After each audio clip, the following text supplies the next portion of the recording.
আজকে আমি কি করতে যাচ্ছি বলো তো? আজকে আমি একটা লিপস্টিক করবো। আর কাকে দেখেছি অবশ্যই তোমাদের স্ক্রিনও শেয়ার করে দিয়েছি। সেটা কে অবশ্যই তোমরা অবশ্যই চিনো, বাংলাদেশের অধিকাংশ মানুষই কিন্তু তাকে চিনে। তো এই আপুটার লিপস্টিকটা আজকে আমি দিব, মানে আর্লি না, মানে আমি আজকে তার মতো করে লিপস্টিক দিব। দেখি তার মতো করে লিপস্টিক দিতে পারি কিনা। তার জন্য অবশ্যই লাগবে আমার এরকম একটা লিপস্টিক, রেড কালার লিপস্টিক। তো সানমিন ভাই তনি তার লিপস্টিক দেওয়ার স্টাইলটা আমার কাছে ভালোই লাগে। সে খুব মোটা করে লিপস্টিক দেয়, মনে হচ্ছে যে লেজার করা। তো লেজার আমি জানি না সে করেছে কিনা, কিন্তু আমি চেষ্টা করবো তার মতো করে মোটা করে আমি লিপস্টিক দিতে। তো যেটা করতে হবে, প্রথমে থেকে শেপ দিয়ে নিতে হবে। শেপ বলতে হলো আমরা যে লেখাপড়া করেছিলাম ইকুয়াল মাইনাস চিহ্ন, সেইগুলো চিহ্নগুলো এখন ঠোঁটের মধ্যে অ্যাপ্লাই করে নিব। তো উপরের পাশে আমি একটা চিহ্ন দিলাম, নিচে ঠোঁটে একটা চিহ্ন দিলাম, হয়ে গেল কিন্তু ইকুয়াল। আর এখন আমি দিব হলো নিচের ঠোঁটে।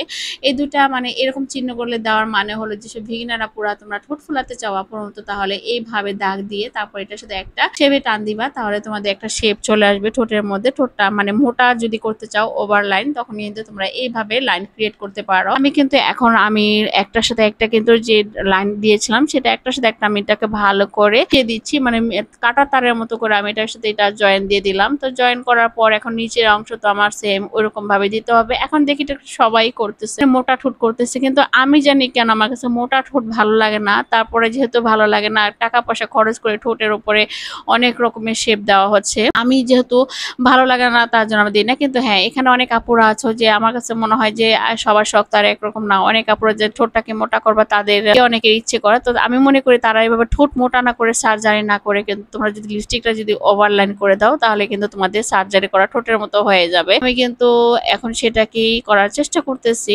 এখন আমি নিচের ঠোঁটটাকে ভালো করে একটু মোটা করতেছি, যদিও মোটা কিন্তু হচ্ছিল। তারপর আমি চাচ্ছিলাম আর একটু মোটা করে করতে, কারণ তার ঠোঁটটা কিন্তু এরকম মোটা সোটাই ছিল। তো আমার নিচের ঠোঁটটা কিন্তু ওভারলাইন করে ফেলছি। এখন উপর ঠোঁটটাকে আমি উপরের যে অংশটুকু সেটাকে আমি একটু ভালো করে ফুলিয়ে ফেললাম। দেখো, আসলে একটা লিপস্টিক বা যে কোনো জিনিসের ঠোঁট কিন্তু ফোলাতে কেন সার্জারি করতে হবে আর কেন উঠতি টাকাগুলো নষ্ট করতে হবে? আমার কাছে এগুলো ভালো লাগে না। তো আমার কাছে সব অত বিলাসিতা ভালো লাগে না, যেটুকু নিজে চলার মতো ওইটুকুই ভালো লাগে। তো যাই হোক, বেশি কথা নাই বা বলি, আমি কিন্তু ঠোঁটটাকে ভালো করে ড্র করে ফেললাম। ড্র করে কিন্তু আমি ভরাট করে ফেলছি। এখন আমি উপর ঠোঁটটাকে করে ফেললাম। উপর ঠোঁটটাকে আমার সেম এরকম করেই মোটা করতে হবে। দেখো আমি কিন্তু মোটা করে ফেললাম। আপুটার মতো দেখাতে হয়েছে কিনা আমার মোটা ঠোঁট কেমন হয়েছে। এই যে দেখো, সানমিন ভাই তনি আপু কিন্তু ঠিক এরকম করে ঠোঁটটাকে মোটা করে ফেলছে। এই যে হলো মোটা, কিন্তু আমার এই পাশটা মনে হয় উপরের এই সাইডটা একটু চিকন হয়ে গেছে, এটাকে আর একটু মোটা করতে হবে। এটাকে আমি একদম এখন পুরোপুরি ভাবে মোটা করে ফেলছি। এই যে দেখো, মোটা কিন্তু হয়ে গেছে। তো কেমন দেখাচ্ছে এরকম মোটা?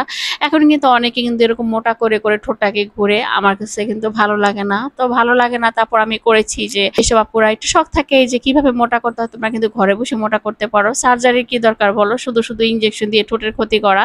তার চেয়ে ভালো ঘরে বসে যদি একটু ওভার ড্র করে যদি এইভাবে লিপস্টিক দিতে পারো, আমার কাছে মনে হয় এটাই বেটার। তো দেখো, এই আপুটার মতো আবার ঠোঁটটা হয়ে